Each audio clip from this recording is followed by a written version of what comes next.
You want to know what's real? Avoidant people don't change because you love them harder. They don't wake up one day and magically become secure because you waited, begged, or proved your worth. But here's the twist. Some of them do come back. And when they do, it's not for the reason you think. Today, I'm going to break down exactly what actually worked, straight from the words of 100 avoidants who did return. No fluff, no fantasy, just truth. If you've been stuck in anxiety, chasing validation, wondering if your story will be different, you need to hear this because it's not about changing them. It's about what shifts when you stop chasing and start choosing yourself. Let's get into it.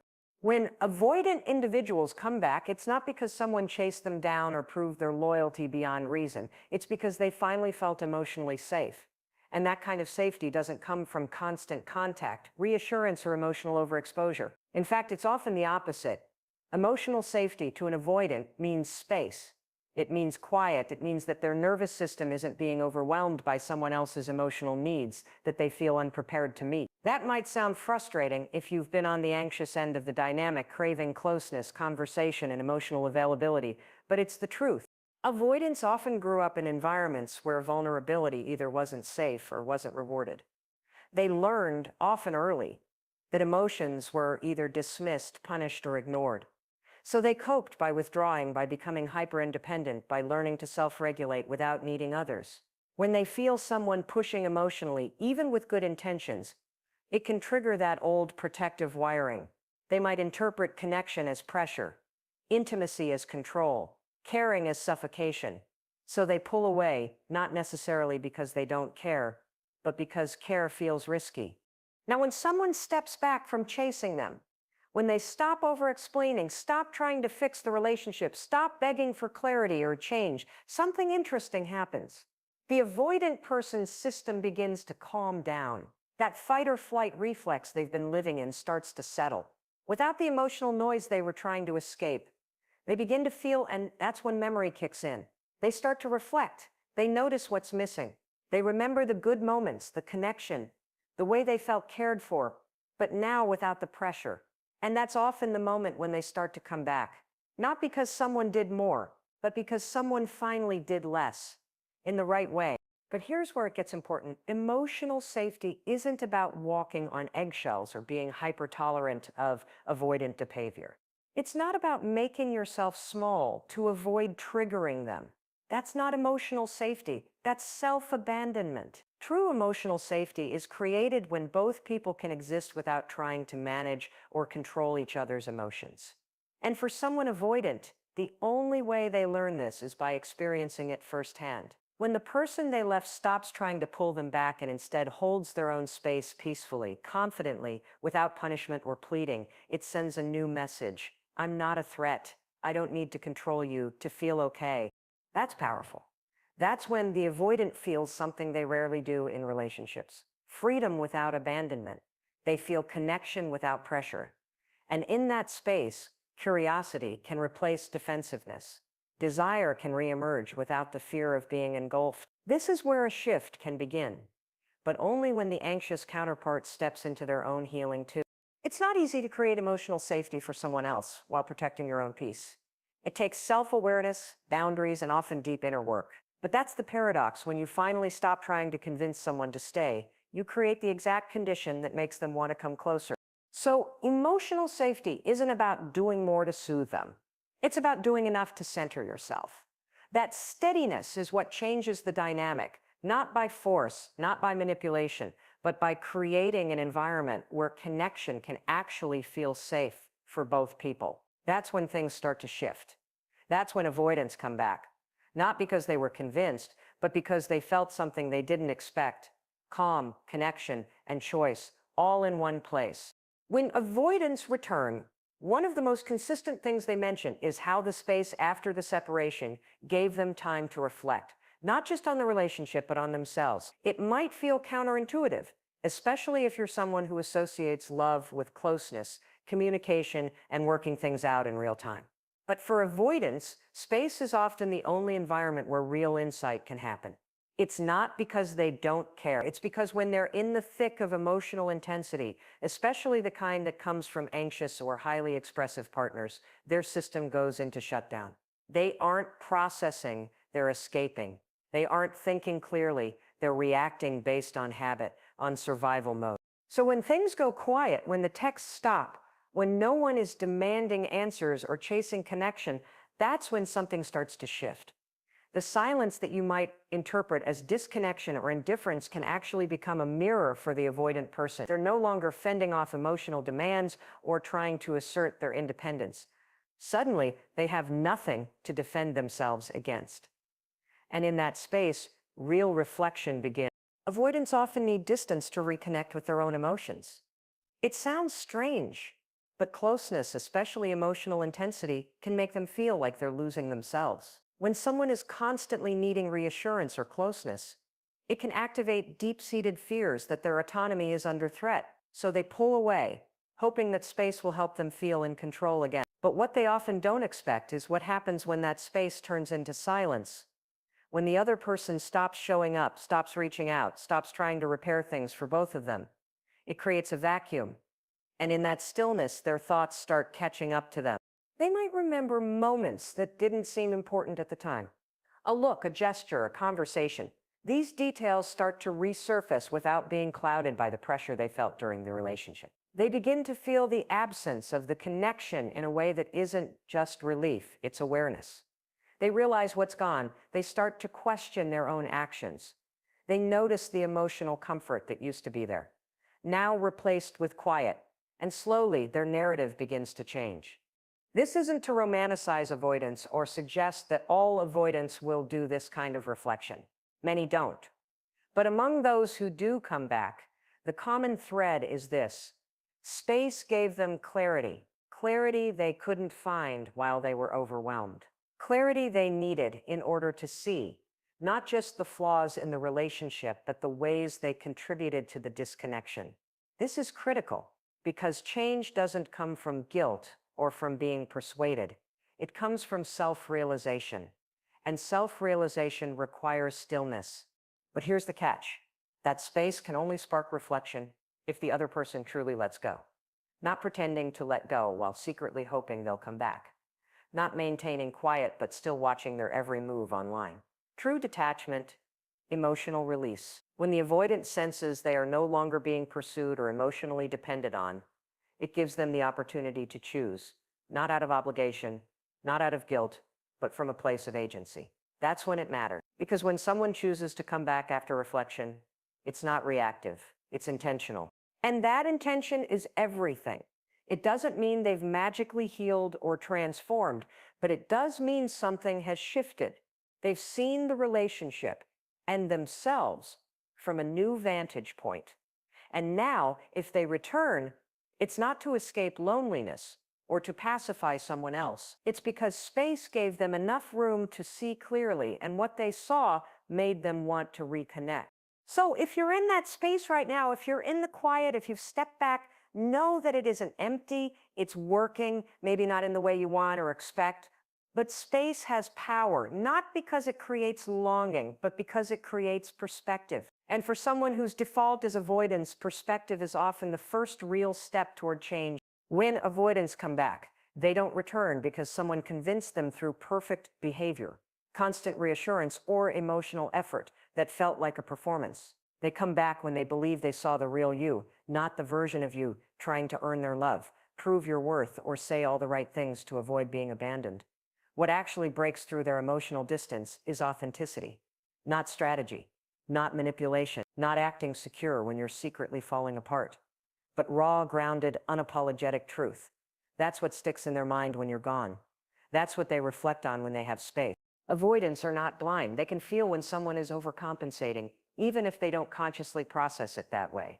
When you're twisting yourself to keep them close, always agreeable, always patient, always available, they sense it. And instead of pulling them in, it can actually push them further away. Why? Because on a deep level, it reinforces their belief that relationships mean pressure, performance, and emotional debt. It makes them feel like they're being trapped into a role they didn't ask for, like they owe something in return. And avoidants don't want to feel indebted. They want to feel free. That's That's why authenticity is so important. When someone stops trying to be the perfect partner and instead starts being real, setting boundaries, expressing truth without trying to control the outcome, showing emotion without expecting it to be managed or fixed, it disrupts the pattern. It tells the avoidant, this person is not here to mold themselves into what I need. They're just being themselves.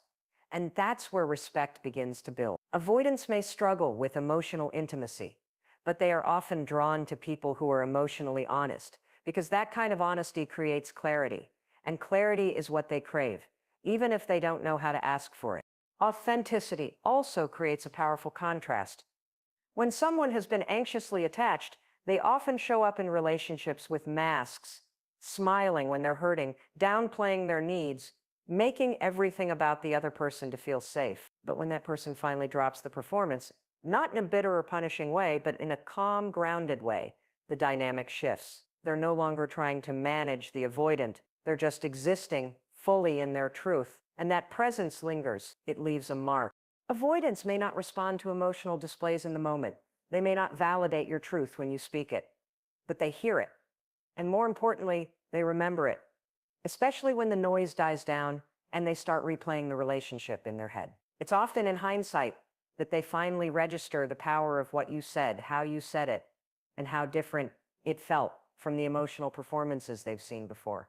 Because authentic people don't chase. They don't beg. They don't try to be perfect. They express, they own, and they let go. Letting go is a key part of authenticity. When you're being real, you don't cling to outcomes. You don't manipulate for a specific reaction. You say what's true because it's true, not because you're hoping it will make someone stay. And that kind of emotional independence is magnetic. It's the opposite of what avoidants expect. They anticipate emotional entanglement, gains control. But when they see someone showing up in their full truth and then walking away with self-respect, it creates impact. It's not about proving value. It's about living your value. So if you're wondering what actually works with avoidance, it's not about becoming who you think they want. It's about becoming who you really are, even if that risks the connection. Because ironically, it's that risk, that bravery, that openness without demand, that avoidants remember. And when they do come back, it's not because you played it right. It's because they finally saw someone who didn't need to be chosen to stand tall. And that kind of person doesn't just earn respect. They invite return, not through pressure, through presence. One of the most challenging yet transformative steps when dealing with avoidant partners is learning the power of detachment. This idea is often misunderstood. Detachment doesn't mean indifference or giving up on someone you care about.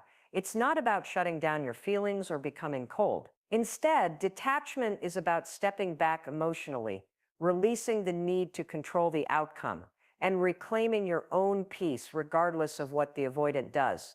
For many people who love avoidance, especially those with anxious attachment styles, this is a seismic shift. It means letting go of the frantic chase, the constant worry, and the endless need for reassurance, even when the heart screams to hold on tighter. Avoidants are wired to pull away when they sense someone becoming too emotionally dependent on them. They don't want to feel trapped or responsible for someone else's emotional state. When a partner is constantly reaching out, pushing for closeness, or trying to fill the avoidant's emotional gaps, it can trigger their instinct to escape. This pushes the avoidant further into their protective shell, and the cycle repeats. What breaks this pattern is when the other person practices detachment, when they stop feeding the chase and instead focus on themselves. Detachment is not about abandoning the relationship or refusing to engage. It's about creating emotional boundaries that protect your well-being. It's about recognizing that you cannot force someone else to change or love you in the way you want. And the moment you accept this truth, something powerful happens. Instead of clinging, you start choosing yourself. Instead of fear-driven actions, you move with intention. Instead of anxiety, you cultivate calm. This shift doesn't just benefit you. It changes how the avoidant perceives you. When you are emotionally detached in this healthy way, you become less of a pressure point for the avoidant. They no longer feel responsible for your emotional state. They can breathe. And breathing space is exactly what they need to soften their defenses. It's a paradox. The more you let go, the more the avoidant may come closer. but only because it's a choice they feel safe making, not because they were pushed or pulled. Detachment also invites respect. When someone stops chasing approval or begging for connection and instead stands firm in their self-worth, it communicates something very different to an avoidant person. It says, I respect myself enough to walk away if I'm not treated well. That message is often missing in avoidant dynamics, where one partner is desperate for connection and the other is desperate for space. When both partners learn detachment, it creates balance. This balance doesn't mean no emotional intimacy. In fact, detachment can deepen intimacy because it comes from a place of emotional honesty, rather than neediness. It means you show up as your whole self without being dependent on the avoidant to fill your emotional tank. You can share your feelings, but you're not desperate for them to respond in a specific way. You can love someone without losing yourself. Practicing detachment takes work, especially if you've spent a long time in anxious patterns. It requires self-awareness, self-compassion, and often support from others or professional guidance. It means learning to tolerate uncertainty and discomfort without collapsing into fear or control. It means trusting that your worth doesn't depend on another person's presence or approval. But when you reach that place, you create an environment where avoidance can truly show up. Not because they feel cornered, but because they feel invited. That invitation comes from a place of freedom, not obligation. It's the difference between being pulled by chains and walking hand in hand. So detachment is not giving up, it's gaining freedom. Freedom from anxiety, freedom from control, freedom from the exhausting emotional roller coaster. And ironically, that freedom often creates the very conditions that allow avoidance to come back, not because you begged, pleaded, or tried harder, but because you respected yourself enough to let go. When you let go, you actually hold on to your power, and that power changes everything. When it comes to reconnecting with avoidant partners, consistency is often the unsung hero that makes a real difference. This doesn't mean constantly bombarding them with calls, texts, or emotional demands. In fact, the opposite is true. Avoidants are triggered by chaos, unpredictability, and emotional volatility. What they crave, even if they can't always articulate it, is steady, reliable presence, a calm anchor in the storm. Consistency is the quiet force that gradually chips away at their defenses, proving over time that you're not going anywhere and that you can be trusted. Avoidant individuals often come from backgrounds where emotional unpredictability was the norm. Maybe caregivers were inconsistent, loving one moment, distant the next. Maybe they experienced emotional neglect or sudden withdrawals that made them hypervigilant and guarded. Because of this, their nervous systems are wired to brace for instability.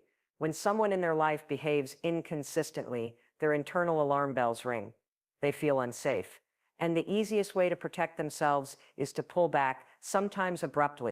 Consistency, then, becomes a form of safety. When you show up in a way that's predictable and reliable, it helps regulate their emotional system. It says, I am here. I am steady. You don't have to guess or brace yourself. This doesn't mean you need to be perfect or never make mistakes. Avoidants understand imperfection. What matters is that over time, your actions align with your words, your presence matches your promises, and your energy remains steady. This builds trust, the kind of trust that allows them to lower their walls, even if just a little. But consistency isn't about controlling them or forcing closeness. It's about holding your ground with your own emotions and behaviors. It means responding with patience instead of frustration when they pull away. It means keeping your boundaries firm but fair. It means showing respect for their need for space without feeling rejected. This kind of emotional maturity sends a powerful message that you're not reactive or desperate. You're someone who can be counted on, no matter what. Importantly, consistency is also about pacing. Avoidants often struggle with feeling overwhelmed by emotional intensity or too much too fast. When you rush closeness or push for commitment prematurely, it can trigger retreat. But when you're consistent in your calm, measured approach, it gives them time to adjust. It's like slowly turning down the volume on chaos, letting them acclimate to connection without feeling pressured. This steady presence also gives avoidants permission to show up gradually and authentically. They don't have to pretend or perform to meet your expectations because your consistency creates a safe container for them to explore vulnerability at their own pace. Over time, the walls they built to protect themselves can soften, not because they were forced down, but because they learned that being close doesn't mean losing control. One of the biggest mistakes people make is equating grand gestures or intense efforts with love and commitment. Avoidants usually don't respond well to drama or highs and lows. They respond to the quieter, steadier signals of reliability. That's why small, consistent actions, like following through on what you say, maintaining your own emotional balance, and showing up with calm patience, can mean far more than dramatic displays. Consistency also protects your own emotional health. When you commit to showing up steadily, you reduce the emotional roller coaster that comes from reacting impulsively to avoidance or rejection. You create a rhythm that supports your well-being and prevents burnout. This balanced approach makes it more sustainable to maintain connection without losing yourself. It's important to remember that consistency is a long game. It doesn't guarantee immediate change or quick reconciliation. Avoidants move slowly, and sometimes they test boundaries or retreat multiple times. But over time, consistent presence builds an invisible thread of trust and safety that they can't easily ignore. So if you're in a relationship with an avoidant or trying to rebuild one, focus less on intense emotional pushes and more on reliable, steady connection. Be the calm in the chaos. Be the presence that doesn't demand but quietly invites. Over time, that consistent energy creates a foundation strong enough to support real intimacy, even with someone who's been guarded for a long time. In the end, consistency isn't flashy or dramatic. It's simple, patient, and unwavering. But that's exactly why it works. It shows avoidance that you're someone who can be counted on, someone who respects their needs and boundaries, and someone who isn't going anywhere. And that kind of trust, that's what real connection is built on. One of the most powerful forces that draws avoidant individuals back is self-respect.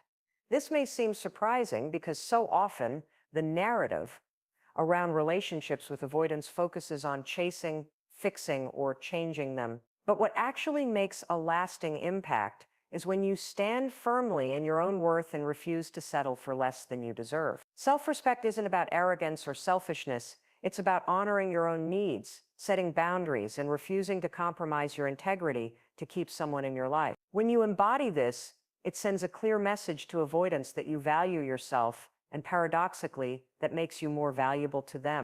Avoidants are wired to pull away from emotional demands and pressures. When someone is desperate for their attention or approval, it activates their deepest fears of engulfment and loss of autonomy. They see that desperation as a form of control, and their instinct is to flee. But when someone approaches the relationship from a place of self-respect, it changes the dynamic completely. It says, I am whole and worthy whether you are here or not. I will not sacrifice my peace or boundaries to keep you close. This kind of energy is disarming to avoidants because it's the opposite of what they expect. Instead of being chased or controlled, they encounter someone who stands steady in their truth. Self-respect manifests in many ways through clear boundaries, consistent actions, and emotional honesty. It means you don't accept mistreatment, manipulation, or silence as a norm. It means you communicate your needs without apology and hold your ground when those needs aren't met. This firmness can be scary to an avoidant at first because it breaks the familiar pattern of push-pull, chase-withdrawal, but over time, it creates a new kind of respect. They start to see you not as someone to manage or escape from, but as someone who demands to be seen and treated well. When you practice self-respect, you also model healthy behavior. Avoidants, like anyone else, are influenced by what they experience in relationships. If all they've known is chaos or emotional enmeshment, seeing someone who is grounded, centered, and self-aware provides a new blueprint. It shows them that connection doesn't have to mean losing oneself or sacrificing boundaries. It invites them to consider a different way of relating, one that includes respect for both partners' needs. Importantly, self-respect isn't about being rigid or unyielding. It's about balance, standing firm but with compassion, holding your boundaries while remaining open to dialogue and growth. It means knowing when to engage and when to walk away, and doing so with dignity. This balance demonstrates emotional strength, and avoidants are often drawn to strength because it feels less threatening than neediness or chaos. Another critical aspect of self-respect is the willingness to prioritize your own healing and growth. Avoidants are often reluctant to face emotional pain or vulnerability, but when you commit to your own journey, seeking support, learning about yourself, and cultivating emotional resilience, it shifts the dynamic. It shows that you are not dependent on their presence to be whole. That independence can inspire avoidants to engage differently, sometimes even to consider their own growth in the relationship. Self-respect also prevents you from falling into the trap of settling for less than you deserve. It's easy to get caught in cycles of hoping that if you just try harder, love more, or give more, the avoidant will change. But without self-respect, that hope can lead to pain, exhaustion, and loss of identity. When you honor yourself, you refuse to tolerate patterns that diminish you, no matter how much you care for the other person. This refusal is a form of self-love that cannot be ignored. Finally, self-respect is magnetic. It's the quiet confidence that doesn't need validation from others. It's the energy that says, I am enough as I am. Avoidants, who often struggle with their own fears of inadequacy and vulnerability, can sense this authenticity. It draws them in because it feels safe. It feels like a space where they don't have to perform or hide. And in that space, real connection becomes possible. So when avoidants come back, it's often not because they were convinced by words or promises, but because they recognized the strength and self-respect in the other person. They saw someone who wasn't afraid to walk away, someone who valued themselves too much to settle for less. That recognition can open doors to a new kind of relationship, one built not on chasing or fleeing, but on mutual respect, trust, and genuine connection. In the end, self-respect is the foundation that holds everything else together. It's the core that keeps you grounded when uncertainty hits. And for avoidance, it's often the catalyst that transforms fear into curiosity and distance into closeness. Without it, relationships with avoidance tend to repeat painful cycles. With it, they have the potential to evolve into something healthier, more secure, and deeply fulfilling. To wrap it all up, the journey with avoidance isn't about chasing or changing them. It's about showing up with authenticity, patience, and respect for both yourself and the space they need. When you step into your own power, practice healthy detachment, and stay consistent without losing your sense of self, you create the conditions for true connection to emerge. Avoidants come back not because of pressure or perfection, but because they see and feel your genuine strength and self-respect. This isn't just about rekindling a relationship, it's about transforming how you relate to yourself and to others, so that any connection you build is rooted in trust, freedom, and mutual understanding. And that, ultimately, is what lasting love looks like.